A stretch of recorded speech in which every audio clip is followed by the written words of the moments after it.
Hello library families, Miss Laura here from the Innisfil Idea Lab and Library, and thanks for joining me for today's STEAM activity.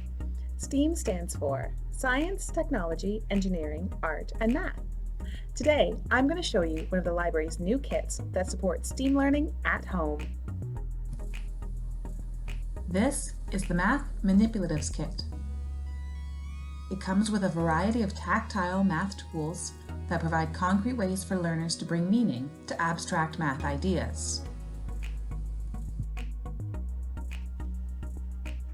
The parts of this kit were made on the laser engraving machine and the 3D printer at the library.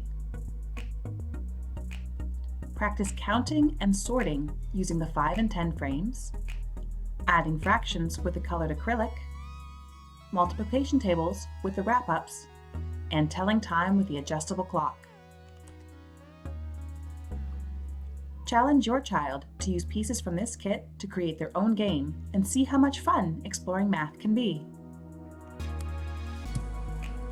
Each of the kits come with a handout detailing how to use the math manipulatives, learning goals, as well as showing the benefits of kinesthetic learning and gamification that can help your learners explore math.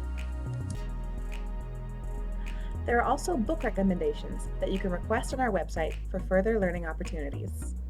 You can purchase one of our Learn at Home kits for the learners in your life by checking out our website, innisfilidealab.ca, and clicking on the Home Learning Help link. We would love for you to share a photo of your favorite math manipulative with us at the library. You can tag us on social media at InnisfilIdeaLab, or you can send me an email at ljefffery@innisfilidealab.ca. Hope to see you all soon. Take care.